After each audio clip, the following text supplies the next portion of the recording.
संविधान पर अनुराग ठाकुर ने कांग्रेस पर प्रहार किया। कहा, कांग्रेस ने समय समय पर संविधान में संशोधन किया। कांग्रेस ने 80 बार संविधान में संशोधन किया है। नेहरू ने संविधान की आत्मा को खत्म कर दिया। कांग्रेस ने संविधान को कुचलने का काम किया। राहुल गांधी पर भी निशाना साधा। कहा, राहुल गांधी संविधान से ज्यादा प्रेम दिखा रहे हैं। झूठी कस्में खाने से सच्चाई नहीं बदलेगी। कांग्रेस ने संविधान का अपमान किया। कांग्रेस को देश से माफी मांगनी चाहिए।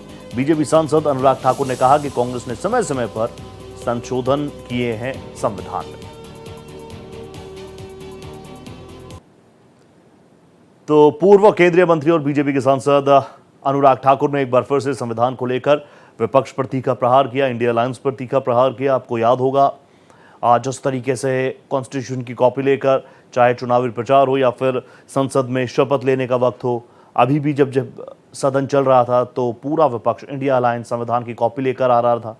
और अब इसी क्रम में, क्योंकि संविधान खतरे में है, संविधान खतरे में है, बीजेपी संविधान बदल देगी, बीजेपी संविधान को पलटने वाली है, इसी नैरेटिव के साथ इंडिया अलायंस के तमाम चेहरे ग्राउंड पर उतरे थे। चुनावी प्रचार प्रसार में इस बात को जोरों शोरों से उठाया गया।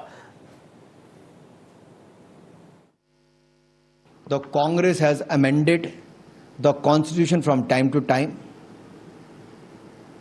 and also imposed the emergency on India, where the opposition leaders have been jailed. Also, the media persons were put behind the bars. The common man's rights have been taken away. And this was the most darkest period of the independent India. And emergency was imposed by none other than Mrs. Indira Gandhi. From Nehru ji to Indira Gandhi ji, and then till Manmohan ji's regime, more than 80 times the amendments have been made. और कहते हैं ना कि आत्मा को ही संविधान की खत्म कर दिया गया था, किसी और ने नहीं, ये कांग्रेस पार्टी के द्वारा किया गया।